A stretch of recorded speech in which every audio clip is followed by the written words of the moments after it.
Merhaba arkadaşlar. Bugün sizler için tılsımı test ediyoruz. En çok merak ettiğiniz otomobillerden bir tanesi arkadaşlar Talisman. Kuşlar cıvıl cıvıl öterken Doğayla teknolojiyi buluşturduk ve sizler için test ettik. 130 beygirlik 1.6 dizel motoru ve EDC şanzımanı ve ikon donanımıyla beraber geldi. Dolu dolu bir test sizleri bekliyor. Hepinize iyi seyirler.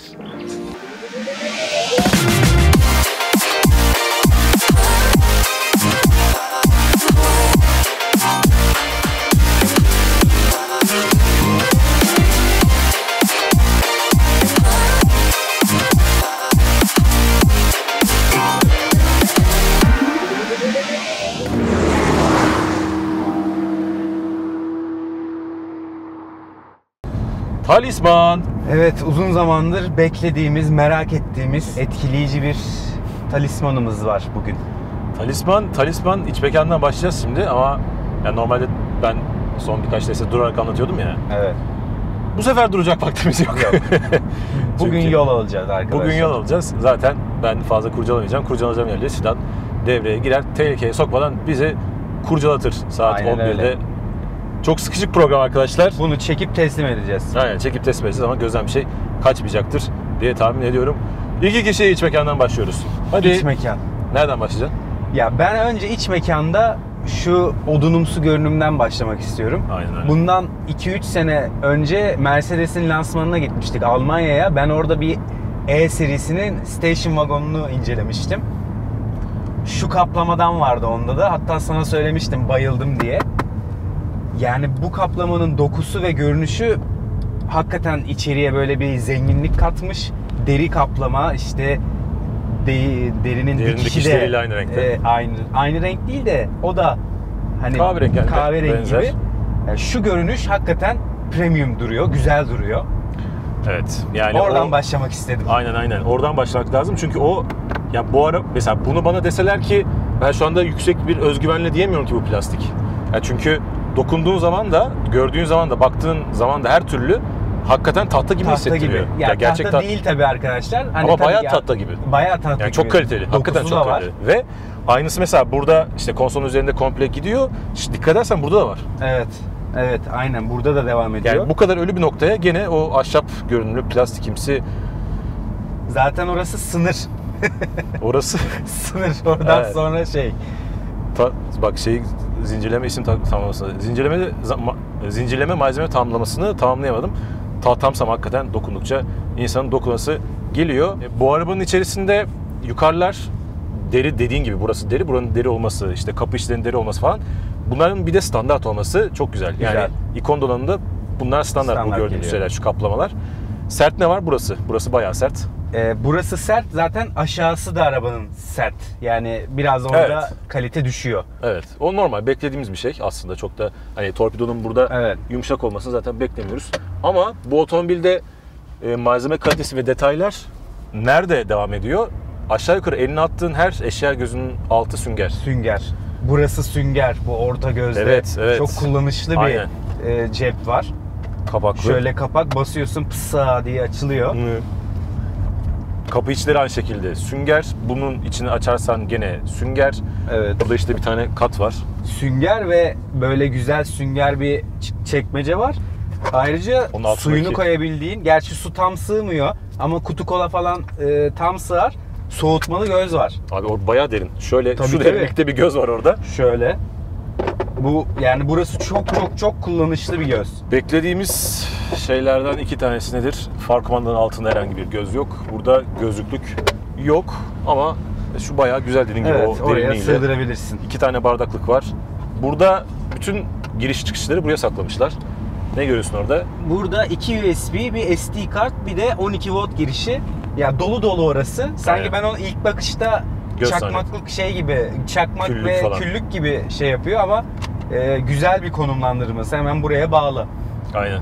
Bu da bu arada arabanın anahtarı arkadaşlar. Herkes merak ediyor. Arada soruyorlar anahtarı da gösterin diye. Doğru. Böyle güzel bir anahtarı var. Cebinize koyuyorsunuz. İşte burada bagaj açma, kilitler, işte ön selamlama falan. Güzel bir işte bildiğimiz yeni nesil Renault'ların anahtarı. Anahtar demişken anahtarsız giriş ve çalıştırma var ki Renault bu işi en iyi yapan markalardan bir tanesi. Evet. Niye? Çünkü arabadan uzaklaştığın zaman bıdıt diye kendi kendini kapatıyor. Ve yaklaştığın zaman da bıdıt diye kendi kendini açıyor. Hakikaten en zahmetsiz sistemlerden, en iyi çalışan sistemlerden. Hakikaten anahtarsız yani. Hakikaten anahtarsız, aynen. Unutuyorsun yani cebinde olduğunu. Bu arada oradaki USB'lerden bahsetmişken buraya elime atıyorum ve 2 tane havalandırma kanalı. Onun altına da 2 tane USB. Yani telefon falan şarj etmek için. Aynen.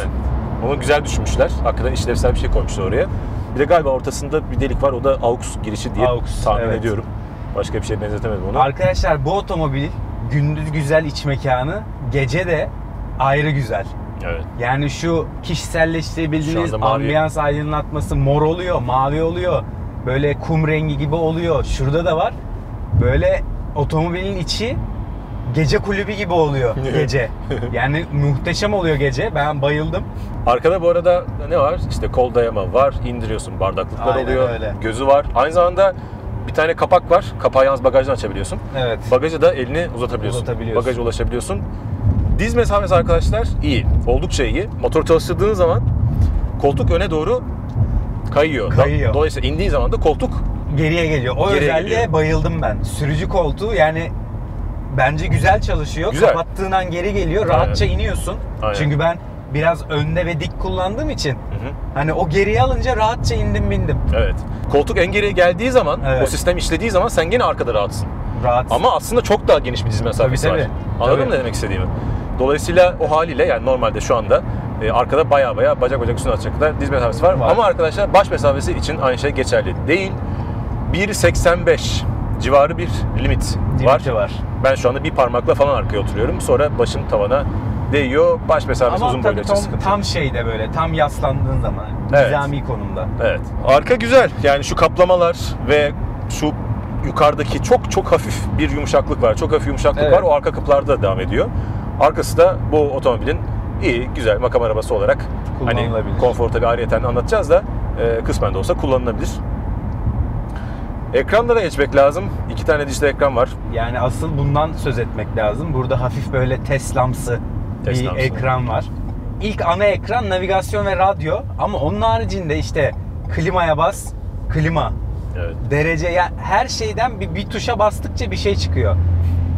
Ana yapacağınız şeyler sağa toplanmış.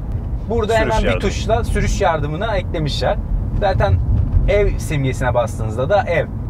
Burada da ayrıca menüye girdiğinizde zaten Allah multimedyası, navigasyonu, uygulamalar, işte park yardımında arka kamerayı ayarlayabiliyorsunuz, kontrastını, şeyini. Ayrıca giderken de arkayı görmek isterseniz böyle bir şey yapabilirsiniz. Az önce bir tır tarafından sollanmak üzereydik ki daha doğrusu sağlanmak vazgeçtik evet.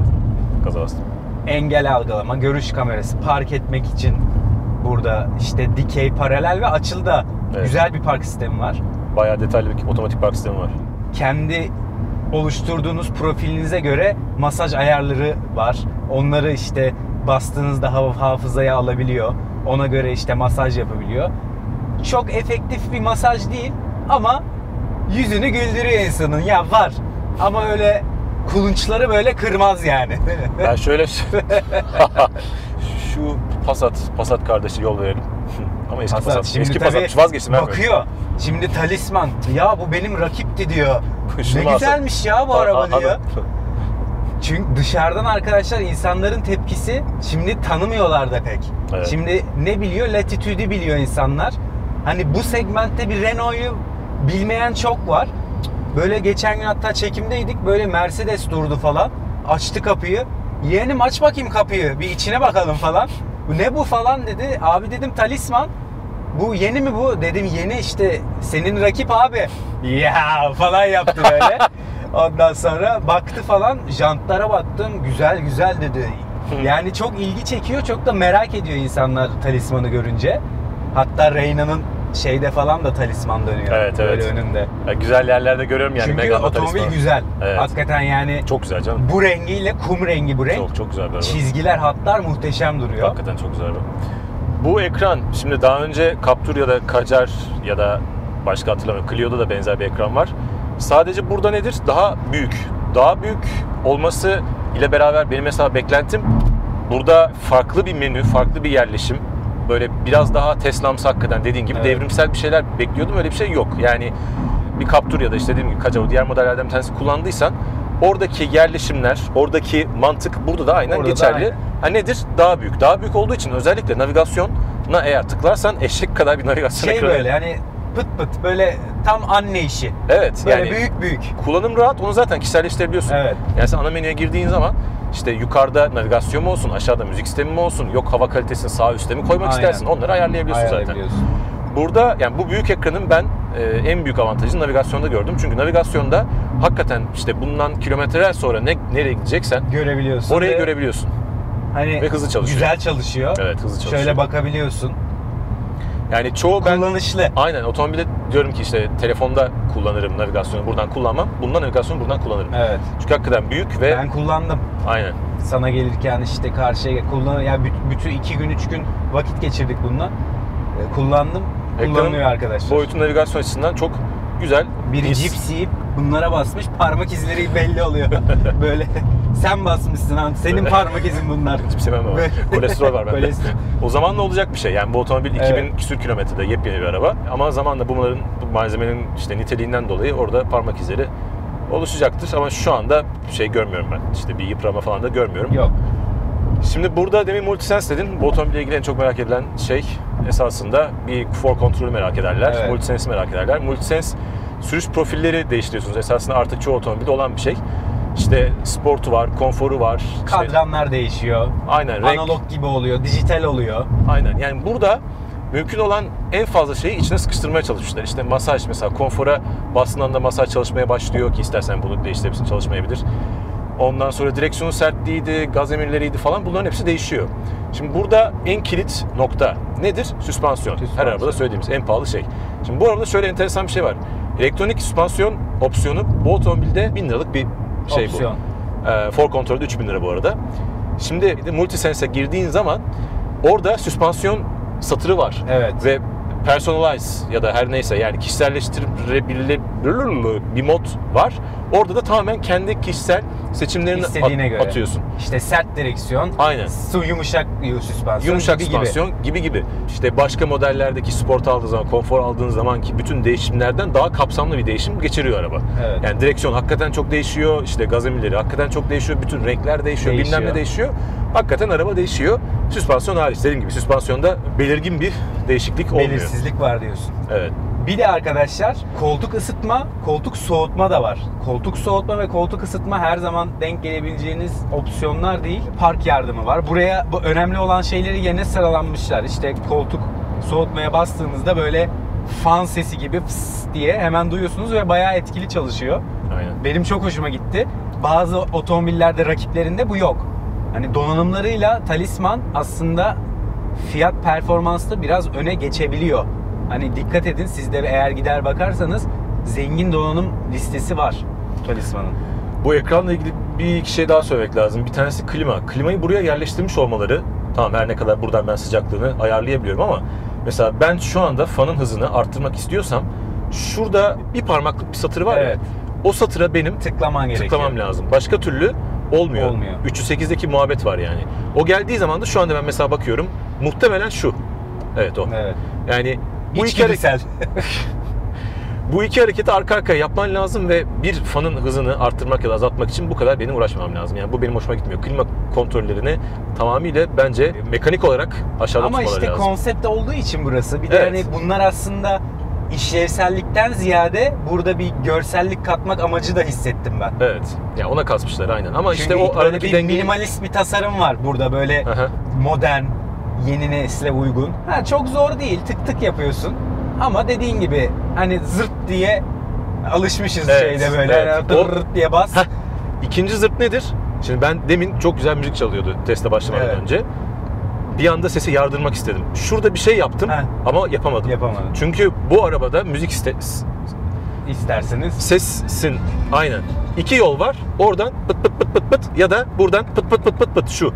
Bu ya o değil. Yani Sen ben bunu istemiyorum. tabii sen hani bir anda açmak istiyorsun Evet. belki. Yani Yani evet, ama hani ben de Renault kullanıcısı olduğum için buna çok alışkınım. ben de eski Hani arabalara biraz alışkınım. evet, biraz basılı tutunca geliyor ama dediğin gibi böyle zıt diye hani bir radyo düğmesi yok Evet. dediğin gibi. Radyo düğmesi yok aynen. O çevirmeli buton olmayınca Yani şık, güzel gözüküyor falan. Analog çağda kaldı arkadaşlar. Gördüğünüz gibi hala düğmeler falan. Ya onun dışında kullanım esnasında beni geren, üzen, geciktiren çok bir şey yok. Yani sistem de mesela çok aşırı gecikmeli değil. Çok hızlı da değil, çok seri de değil. Ama ya Allah Allah, hani mesela Mondeo'da vardı o. Evet. Basıyordun, bekliyordun, sonra bir daha basıyordun, geliyordu falan. Bunda öyle bir şey yok. Bu güzel, ben beğendim. Ben kesinlikle beğendim. Yani bir falsosu yok bence bu ekranın ve komutların. Ayrıca şeye değinelim. Buradaki kontrol ünitesine de değinelim. Evet. Burada yaptığınız çoğu şeyi Aynen. buradan da yapabiliyorsunuz. Aynen. Hani o aslında sizin kullanımınıza da var. Şimdi el ister istemez bu ekrana gidiyor. Ama biraz alışırsanız buradan da aslında güzelce joystickle kontrol edebiliyorsunuz. Onu İşte ben hemen hiç kullanmadım. burada Perso Connect, Kadran falan da değişiyor Netful, tabii. Perso falan. Bunları Multisense değiştirdiğiniz ayarları da var. Ama o multisense ayarları bazen istediğin ayara gitmiyor. Sen önceden ayarlamış oluyorsun. Kaydetmiş sanıyorsun. Bastığında başlıyor masaja. Masajı şey yapman gerekiyor tabii işte. Yani hepsinde, her seferinde bütün modlarda istediklerini yapmak için aşağıdan onu ayarlaman gerekiyor. Konforda diyeceksin ki masaj yapma bana falan filan. Bir tek Multisense için ben burayı kullandım. Doğru düğmeler var burada vesaire ama buradan zaten ergonomisi de iyi, gördüğünüz üzere hemen ulaşma mesafemde. Bunları yapabiliyorken orayı hiç kullanmadım. Bir tek Bu eş için. eş için. Yani Böyle bayağı... buradan dur sen dur gözünü ayırma aman falan. Ya sadece Multisense'de kullandım. Sadece Multisense'e gelmek için, bunları değiştirmek için. Çünkü burada bir tane buton var. Bastığın zaman direkt Multisense ekranı geliyor Evet. karşına. Onları değiştirmek için kullandım. Onun dışında zaten pek kullanmıyorsun. Mesela koltuk ayarında da elektrikli bir koltuk ayarı var. Bir düğme var koltuğun yanında, basıyorsun direkt masaj bölümüne geliyor mesela. Bu güzel bir detay. Bir şeyi göstermek istiyorum. O yüzden yolun kenarına... Şimdi bu arabanın içerisinde bir tane işçilik benim için sıkıntı var. Şu. Hem sert, geçişi hem sert böyle kutur kutur. Hadi onu geçtim. Belki biraz daha ufak metalik bir şey olabilirdi vites başı. Metalden de ziyade geçişler esnasında bir böyle bir Sertlik var. sertlik var. Hani hem biraz Acaba daha yanlış bir şey mi yapıyorum geçişi? gibi Acaba hani böyle bir şeye mi basmam gerekiyordu? gibi. Yani hem biraz daha pürüzsüz olması lazım, hem biraz daha sessiz olması lazım. Yani şunun işleyişini sevmedim. Bu arabanın içinde başka işte büyükçe bir bagajı var. Ayrıca koltuklarda yatırılabiliyor. Bagajı arkadaşlar en büyük değil bu arada. En büyük diyor olabilir bazı şeylerde, katalog ya da verilerde ama Stepney'i de hesaba katıyorlar. Şu anda sınıfının en büyüğü Superb bu arada. Artılar bunlar. Yani müzik sistemi vasat. Yani ben fiyat seviyesine göre beğenmedim. Yani opsiyonel bir markalı müzik sistemine ihtiyaç duyuyor ki listesine baktığım kadarıyla böyle bir seçenek yok. Bu araba en üst donanım daha iyi bir müzik sistemini hak ediyor Hak idi. ediyordu. Aynen öyle. Şimdi dinleteceğim. Tabii ne kadar anlayacaksınız ama en azından ortak olun bize. Şimdi bize öyle mailler geliyor. İşte tek çeşit müzik, ben size müzik yapayım falan filan diye. Ama tabii yani burada mikrofon ve yani kayıttan dinlediğiniz için tabii ki siz anlayamazsınız o kadar farkı. Biz bize ortak olun diye açıyoruz. Aynen. Bir intiba kalsın, Kalsın diye. Bir de genelde insanlar tabii radyo dinledikleri için Evet. biz de genelde radyo kullanıyoruz.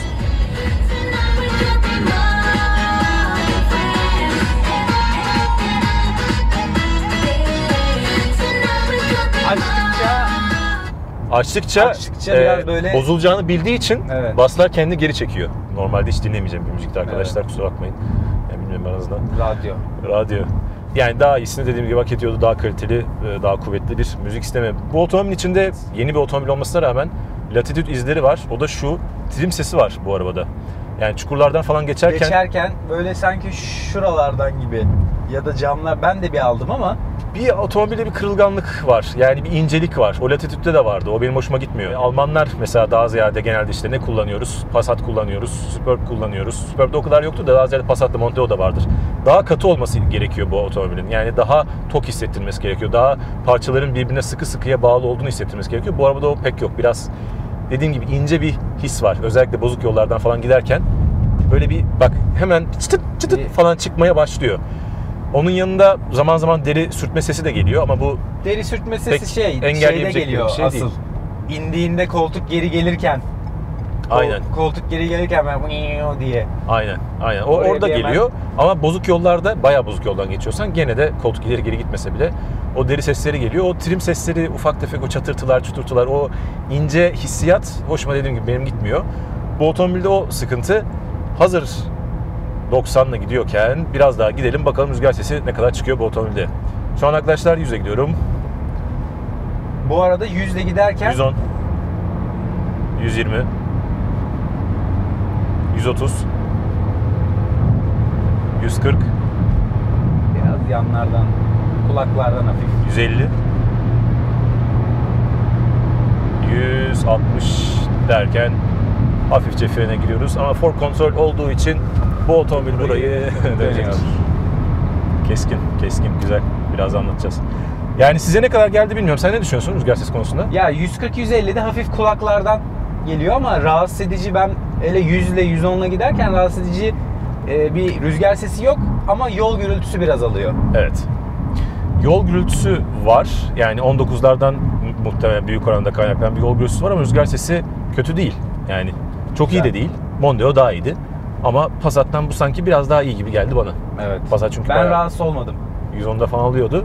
Bu arada Yani çok 100'e iyi değil. giderken- Yani fiyat seviyesinde olduğunu düşünmüyorum ben gene de. Onu söyleyeyim ama sınıfında çok sessiz, dediğim gibi bir tek Mondeo var zaten. Onun dışında çok sessiz bir araba olmadığı için. Hep yani sınıfının standartlarını karşılıyor diyelim. O kadranlardan bahsetmişken biz bu ekrandan uzun uzun konuştuk da ben burayı da çok beğeniyorum. Yani ben Kacar'da ne söylediysem güzel. aynen geçerli burası. Yani bayağı kişiselleştirebiliyorsun.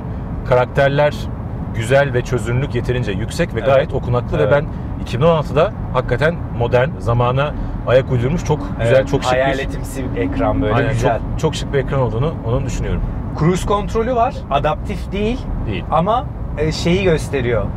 Öndekiyle mesafeni, işte tepki süreni gibi. Yani öndekiyle mesela 1.2 saniye. Orada eğer takip mesafen uygunsa yeşil oluyor. Takip mesafen orta kısımdaysa turuncu. Yakın gidiyorsan kırmızı oluyor. Evet. O da bir detay. Çarpışma uyarı sistemi falan da var. Var. Şerit takip sistemi de var. Fakat şerit takip sistemi direksiyon müdahalede bulunmuyor. Bulunmuyor. Boop diye Boop bas yapıyor. veriyor. Aynen. Head-up display, yani başüstü gösterge çok güzel. Bütün aslında bayağı sizi odaklıyor orada. Hız, işte cruise kontrol varsa o gösteriyor. Sabitlediğiniz hızı gösteriyor. Güzel çalışıyor. İstediğiniz gibi ayarlayabiliyorsunuz da. Çok gözünüzün önüne gelmesini istemiyorsanız aşağı indirip orada durmasını sağlıyorsunuz. Ben beğendim. Head-up display'lerin genelde çözünürlüğü düşük olur. Bu bir de renkli olmaz. Mesela o bazen kırmızı bazen yeşil falan yanıyor. Yeşil Evet. yanması muhtemelen önünde kimse yok. Kimse de patlamayacak. İşte o mesafe Yani mesafe, iyi çarpışma gösteriyor. önlemeyle alakalı. Dediğim gibi çözünürlük açısından ve renk falan açısından şık, güzel ama genellikle zaten benim burada ve burada, özellikle de burada gördüğüm şeyleri gösterdiği için çok bir işlevsel olduğunu düşünmüyorum. Mesela navigasyon ne yapacaksın, ne edeceksin buradan da görebiliyorsun. Torpidodan bahsettik. Torpidoda ayrıca bir CD'liğimiz var. Yeni nesilde bazı arkadaşlar çok böyle şikayet ediyor. Ya diyor, tamam 2016'dayız. USB var, SD kart var ama diyor ben hala CD kullanıyorum.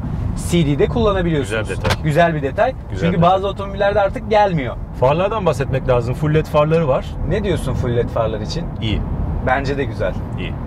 Bugün 2 gündür aynı zamanda Astra'yla da beraberiz. Astra'yı da beğendim. Bunu da beğendim, Astra'yı da beğendim. Hadi Astra testinden çıkar. Yapıyoruz Hemen. 40 dakika. Olsun 50 dakika. 50 dakika Astra çıksın. arada çıksın ya. Evet. İyi. Yani uzunları iyi. Yani genellikle biz LED'lerde bahsettiğimiz o güçsüzlük, zayıflık bunda yok. Ben Yok. gayet güzel önümü gördüm. Biraz daha yukarı bakmasını isterdim. Evet. Yüksek Biraz yok, yükseklik ayarı yok. yok. Kendi kendine ayarlıyor muhtemelen ama biraz önümü aydınlatıyor gibi geldi bana. Fakat uzunları falan iyi. Konfor. Konfor. Şimdi iç Pisleri çektik. sana bırakıyorum. Aynen, iç çektik biraz. Bu segmentte daha iyisini bekliyorsunuz.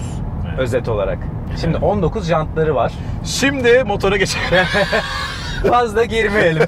Girersek Sen devam edecek misin? devam edeyim. 19 jantlarla, yani şu boyalarda bile böyle bir tırt hissediyorsunuz. Merak ediyorum 17 ya da 18 jantla nasıl olurdu? Muhtemelen evet biraz daha iyileşirdi ama süspansiyonun eşiği de zayıf. Büyük bir kasisten geçtiğinde falan böyle long yapıyor. Evet. Bitiyor yani süspansiyon. Yani bu araba Sen- 19 standardı esasında 18. 19 opsiyonel. Yani bir kere en başta şunu söyleyelim, 18 alın arkadaşlar. Evet. 19 muhteşem gözüküyor, ayrı mevzu da 18 alın. Multiseries'le beraber konfor, sport falan ayarları oluyor ama bu otomobilde ben hiçbir değişim gözlemlemedim. Yani ben spor için de aynı şeyden, aynı süspansiyondan bahsedebilirim. Konfor içinde ki zaten Evet. çoğunlukla konforda kullandım ben bu otomobili. Şimdi şöyle, bu araba konforlu değil. Yani bu araba aslında çok sert bir araba da değil. Ben Değil. sert olduğunu düşünmüyorum ama kötü bir süspansiyonu var. Çok iletiyor darbeleri, Darbeleri şeyleri. çok iletiyor. Buradaki temel sorun bence şu. İşitsel olarak bu araba üzerinden geçtiği bütün pürüzleri içeriye İçeri çok alıyor. aktarıyor. Aynen öyle. Yani ben mesela şu beyaz boyalardan geçtik. Beyaz boyadan geçmeme gerek yok. Sahil yoluna gittim. Tamam mı? Fenerbahçe'de işte indim. Bostancı'da o sahil yolundan gittim. Boyalar tamam. Boyaları geçtim.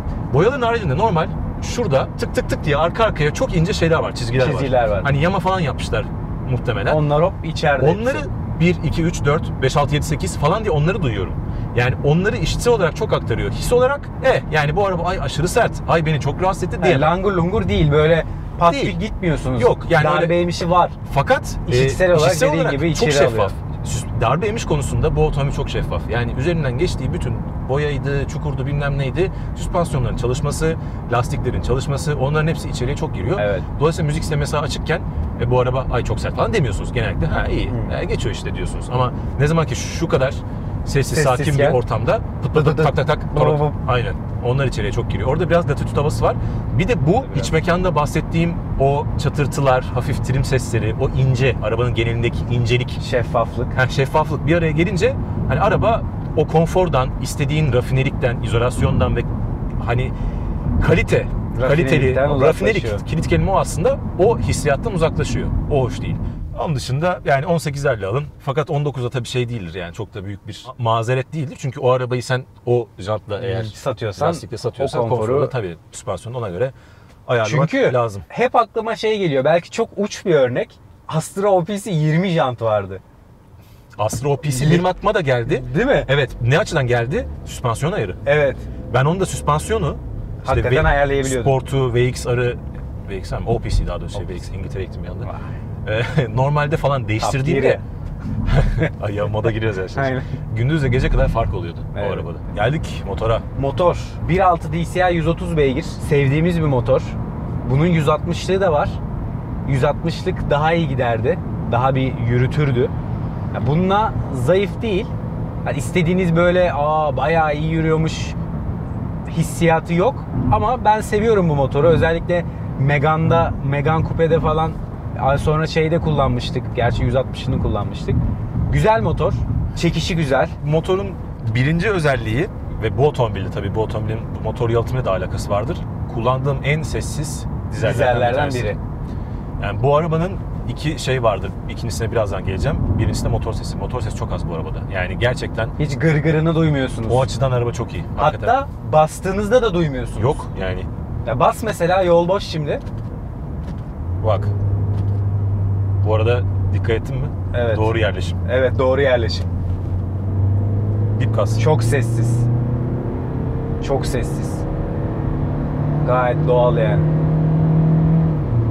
Baksana. Çok güzel. Pürüzsüz, Evet. akıcı, sessiz, sakin. Çok güzel. Yani Renault güzel motorlar yapıyor. o Ben çok güzel Renault'u yani. tebrik ediyorum. Hakikaten Zaten motor. hani belli, herkes biliyor. Ha, gidiş bakımından evet, dediğin gibi ben 120 derdim, 130 beygir demezdim bu Evet, arabaya. 120 ya Superb, işte 1.6 dizel o klasman gidişi. Daha fazla ya da daha az değil. Kağıt üstünde 10 beygiri fazla Ha, ama aynen, hissiyatı aynı. Hissiyatı aynı. Ya şimdi motor dediysek bizim ne yapmamız lazım? Multisense'den şöyle hafif bir Sporta sporta almamız alıp lazım. basayım bakayım ne oluyor. Kırmızı oldu ekranlar. Kırmızı oldu, devir görüyorum. Burası kırmızı oldu. Aynen.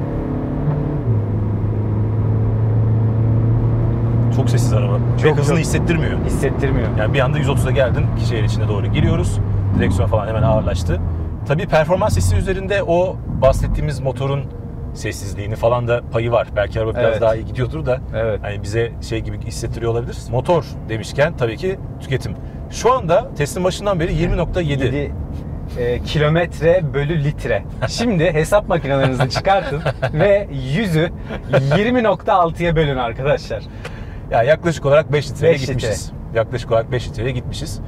Güzel bir değer.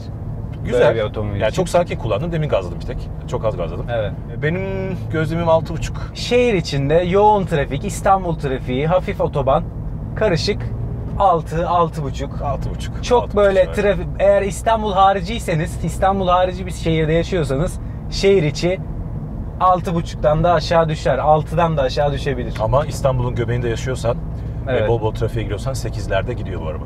Onu da söyleyeyim. Onu da görebilirsin. Aynen 8'lerde de gittiği oldu. Motor böyle. Bayağı böyle ehli bir motor. Çok güzel, başarılı bir dizel motor arkadaşlar. Aynen öyle.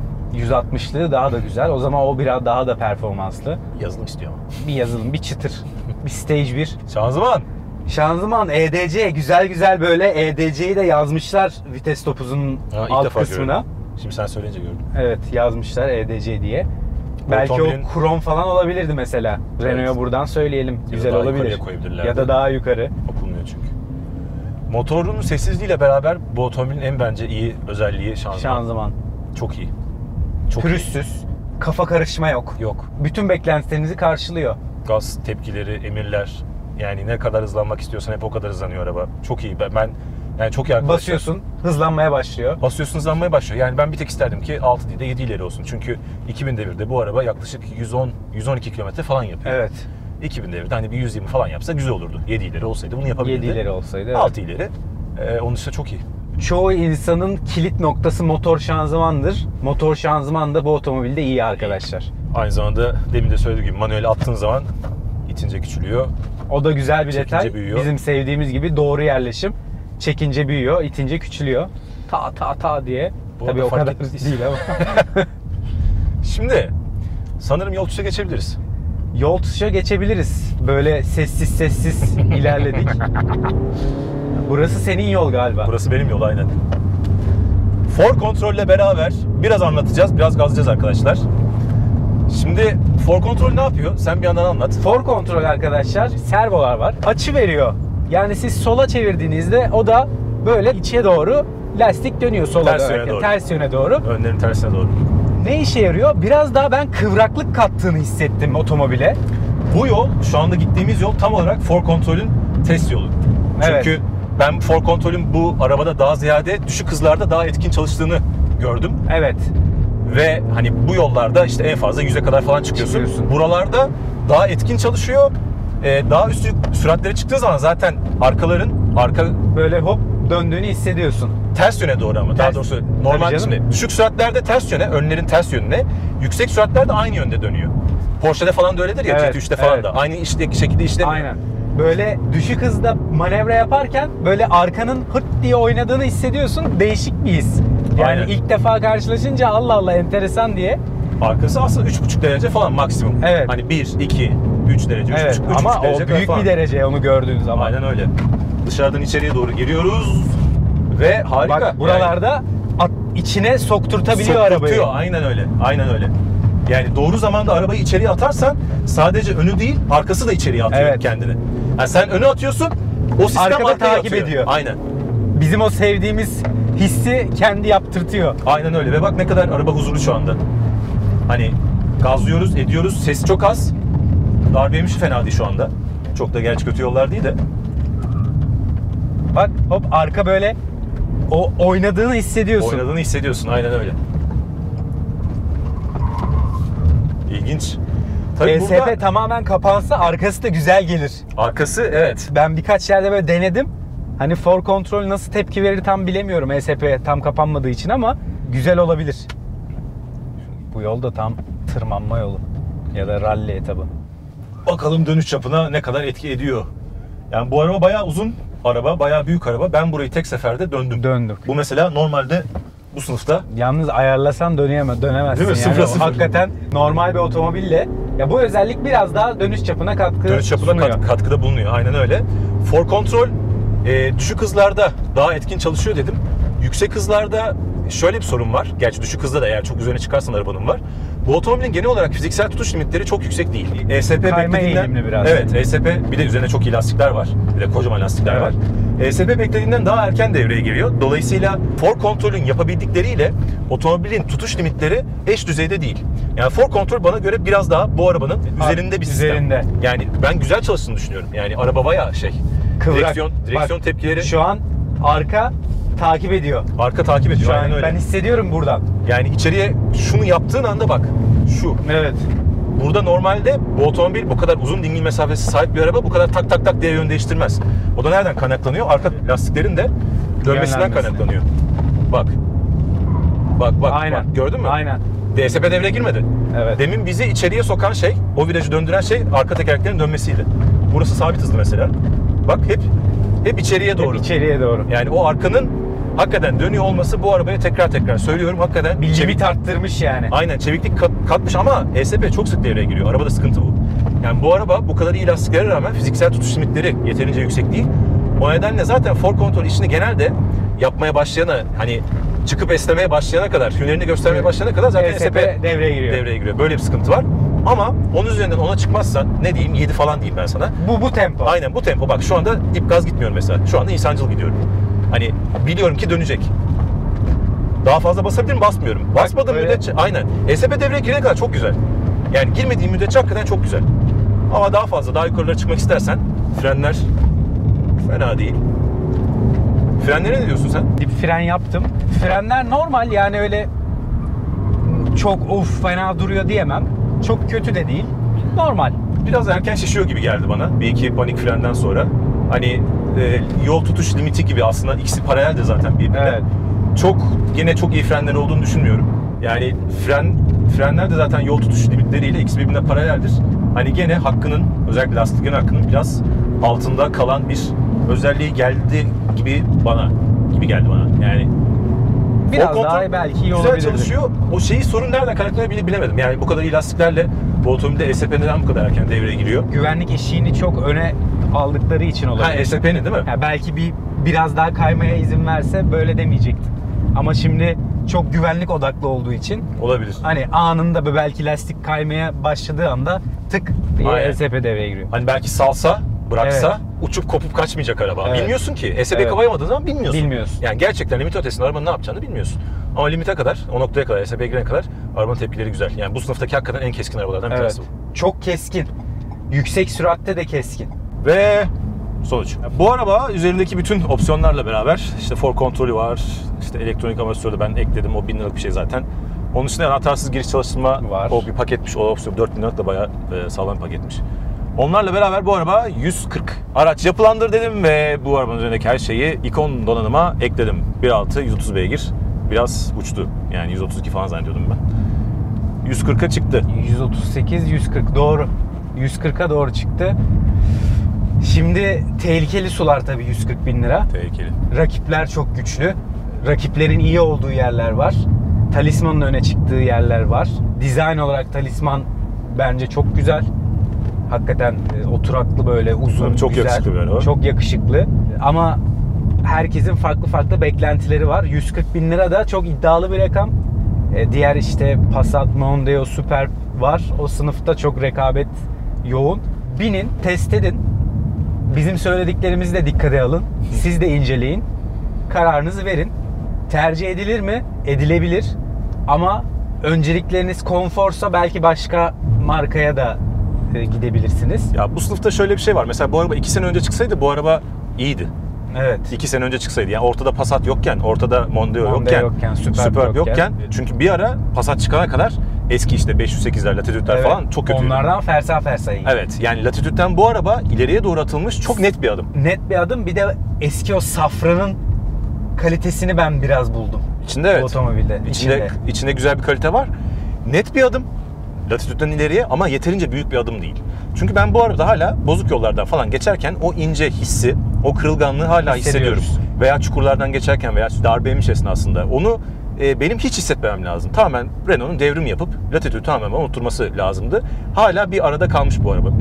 Biraz daha bir adım daha atması gerekiyor. Bu sınıfta aslına bakarsan hani benim gördüğüm kadarıyla mükemmel bir araba yok.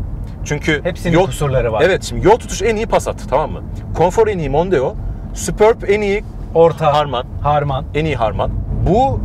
Burada ne görüyorum? Teknolojik açıdan aslında oyuncaklar açısından ve tasarım açısından. Daha önce de dediğim gibi arkadaşlar Talisman'ın donanım listesi çok zengin ve donanımlarla birlikte fiyat performansı aslında Bayağı rekabetçi.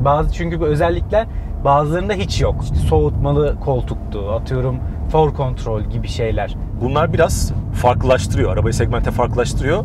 Ama neticede dediğim gibi biraz daha adımını atması, biraz daha adımını uzatması gerekiyor. Daha iyileri var çünkü. Fiyat bakımından da çok rekabetçi bir durum yok burada. Yani 140 bin lira ciddi bir para. 140 bin liraya sen... sunum yaptığında 130 küsür, 138 falandı. Gerçi 140 dedin sen de, yakın. Yok yani sitede bütün donanımlar üzerine ekledim, 140 oldu. Ve bu test arkadaşlar. Beğendiyseniz 3 kere söyleyince oluyormuş. Çok da beğendiyseniz. Ya beğendiyseniz bir kere beğen düğmesine mutlaka ve mutlaka basınız ve paylaşınız. Yineliyorum. Bizi izleyenlerin %60'ı abone değilmiş. Ya arkadaşlar tövbe. Üzmeyin bizi. Abone olun. %60 ya. Yani bizim şu anda 160 bin abonemiz cepte. Ama yok.